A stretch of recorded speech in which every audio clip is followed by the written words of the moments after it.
Now, social media reactions to government's 5-point plan to address the complaints made by the Fix the Country movement indicate many are not satisfied with the measures. The Finance Minister, Ken Ofori-Atta, at a Sunday news conference, said the Kufuor-led government is on course to fast-tracking policies to improve the livelihoods of citizens.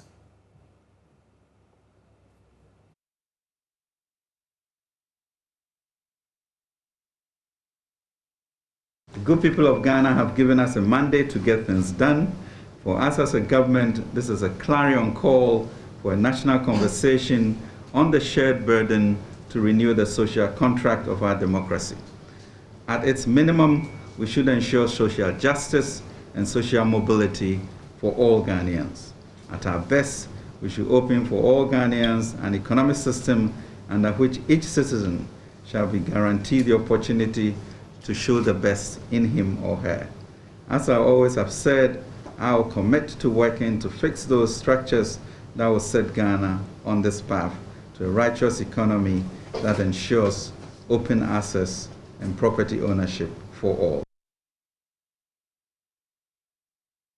The Fix the Country movement says it is unconvinced by government's response to the activism. One of the conveners, Oliver Barker-Vomo, said claimed by Ken Ofori-Atta, the finance minister, regarding efforts made by government to alleviate the citizens' plight are mere rhetoric, and asked for the listed interventions to be translated into action. Shortly, we'll be speaking with Dr. Yao Graham, who has been who's a veteran activist himself, and will be picking his thoughts on all that's happening. But we'll put up a poll on Twitter and Facebook, and it's clear those out there are not very impressed.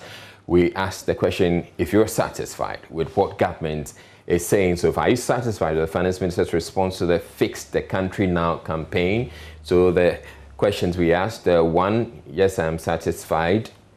2, no, I am not satisfied. And 3, I am indifferent. Let's get to read some of the comments that came with it. So Eddie Boy Abochi says, 2, I am not satisfied. We want corruption dealt with. And he came quoting huge figures, which is an indication of another borrowing, whilst he was not able to account for what has been borrowed in the first term. We want the system changed. Can I walk to an office and get genuine help based on my capabilities without knowing anybody? And then we're bringing you some more of the comments. Well, Ayana says, yes, means he is satisfied. Let's get to bring you more of the comments. Okay, so we have Alana Sensei 2. Don Wale says no. Moses Kwabla says for where. And Kwesiamwa says 2. And Theophilo says, well, I'm more than satisfied. Kafui says no, I'm not satisfied. So he went for number 2. So we have a number of the number 2s, quite a number of the number 2s rolling through the comments, Now, joining us for some analysis on what this current Fix the Country movement represents is Dr. Yao Graham of the Third World Network, a veteran activist himself. Thank you very much, Dr. Graham. I want to first ask what you make of this movement, its evolution and the demands being made by the people. Yeah, good evening to you and to your viewers. I think there are many facets to this phenomenon. Of course, Ghana is not the first country where people have used social media to try to mobilize around issues. Most recently we saw the NSAS thing in Nigeria, which became quite a potent social movement. And some analysts credit social media with the Arab Spring, which didn't quite achieve very much, but social media certainly has become very important, in political mobilization all over the world. And you can see that even when the police tried to block the demonstration, people found ways to express themselves. So to that extent, the use of social media as a pathway to protest is very much in keeping, with the processes, of the age, and also the generation, who are driving this process. But the key thing, though, is to ask the questions that they have raised, the issues that they focus on, unemployment, basically economic hardship, and what they see as bad governance and things not working. For me, when you add it all up, it's a certain loss of faith and credibility, in the government. So I think the people are doing this because they believe that government has let them down, essentially. Very much so. Because you see, when you follow the way things have evolved, you see, for example, when the finance minister gave his press conference, he gave a very long list of things that the government has done. We could go through that list and conclude that actually maybe 90% of the things that he claims the government has done have indeed been done.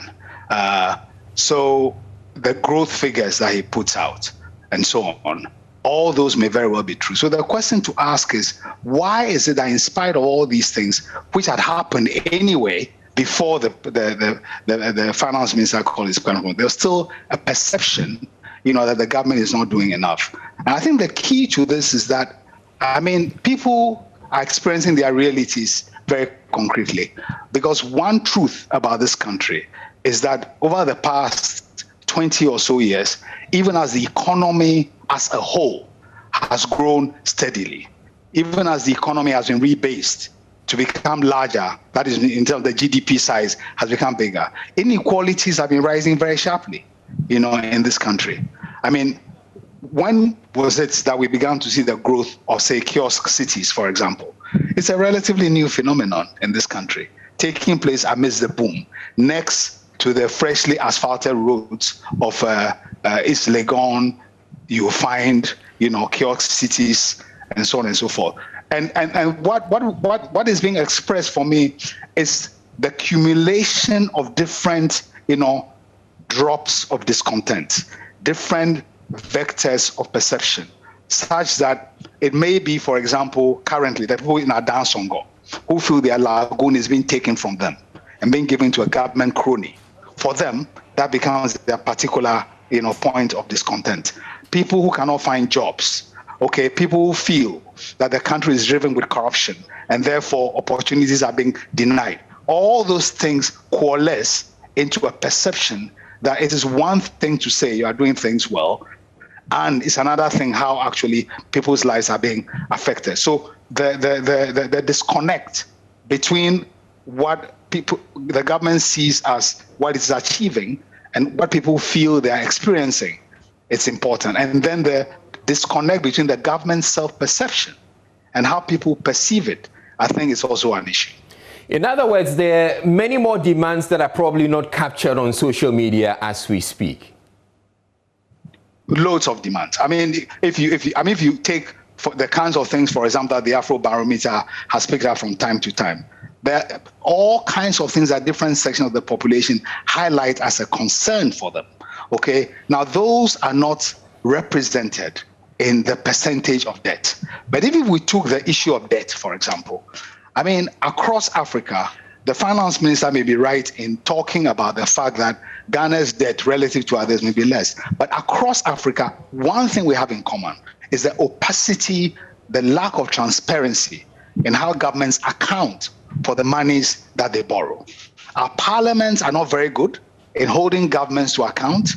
Agreements that are important that go to parliament are rushed through without due process. I'm saying that people are experiencing, and then there have been things around Ejapa, Domelevo. Drip, drip, drip. And of course, people's sense of intolerance. Even if you take what happened around the demonstration around this Fix the Country movement. On one side, the government ministers met the people. But at the same time, the police were engaged in taking steps to prevent them. Now, formally speaking, it is true that there's a COVID pandemic out there and people should be careful. But we know, Israel, you and I know how lax the enforcement of these COVID protocols are. So when the police say formally, correctly, that it is because of COVID that they will not allow a demonstration, most people are not likely to believe it. Then they go to court, get an injunction, And people try to go to the Supreme Court to get this thing set aside. The Supreme Court fixes a hearing date, which makes nonsense of the timeline people are set to act. In other countries where the courts try to show that they take human rights seriously, the courts will sit even in the night to give a judgment. Never mind if they'll come out on the side of the police, but the process will give an indication that they take these things seriously. So on one hand, there's seeming dialogue. On the other hand, there's Independence Square filled, with the armor of the police and so on. So we are talking about a mixture of things which at the end of the day answer some things but raise many other questions. Now, does it appear government is in a position to meet the demands of these activists, considering that they have a raft of demands, some of which government may never know? People at Songo Lagoon, for instance, protesting that their source or their salt has been taken over by someone. Well, I mean, some of the things which people are protesting about are long-standing issues. But you see, and some are immediate. Some we can say can be fixed. So the perception, for example, that there's a lot of cronyism. I mean, I read an article in the press of, say, the MPP regional chairman, speaking very frankly about how he buys contracts. The government owes him money, but he goes on to talk about how other people get contracts and he doesn't get road contracts. Now, this is a very widespread complaint within party political circles, that somehow you become a super citizen because you are a member of a political party or a leading member, and therefore you have more entitlement to public resources than others. And this is replicated from the district to the national level. This is something which the government can fix if it wants to. But given that patronage is wired into the DNA of our political parties, that itself is a systemic challenge. If they're able to grapple with, will do a lot for the government's, credibility and the way it is perceived by people. I mean, some of the economic problems definitely are due to the pandemic. Some of them are also due to policy failures. So, for example, if you pass a law which tries to limit how much rent advance people should pay, you should make an effort to enforce it. Because those who suffer from it not being enforced are ordinary people. If you are talking, people spend a lot of time trying to get public transport. People suffer these things daily and feel that something could be done about those things. So there are a lot of immediate near-term things that can be dealt with. There are also long-term issues. So, but people, when they speak and complain, it is not enough to ask them to disaggregate these things, because when the government reads the budget and it says it is going to raise taxes to fix the country, the first reaction of many people would be, how am I going to be affected by those tax increases?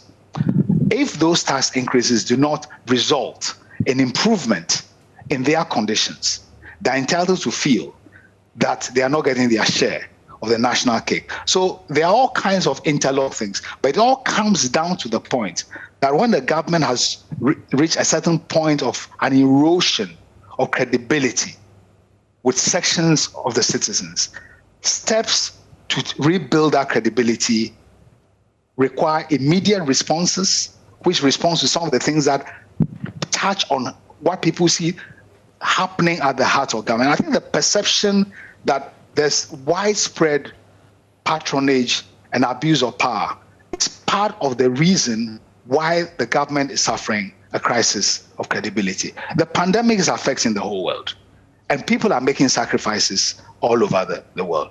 But you see, when you ask people to make a sacrifice in a situation where we all know what is wrong, but they don't believe you, it is not because they don't know that there's a pandemic out there, but they believe that they are being asked to take on sacrifices when those who are making the demand of them are not fulfilling their responsibilities. All right, thank you very much, Dr. Yao Graham. We will have to leave here. Dr. Yao Graham is with the Third World Network, a veteran, and he's a veteran activist himself.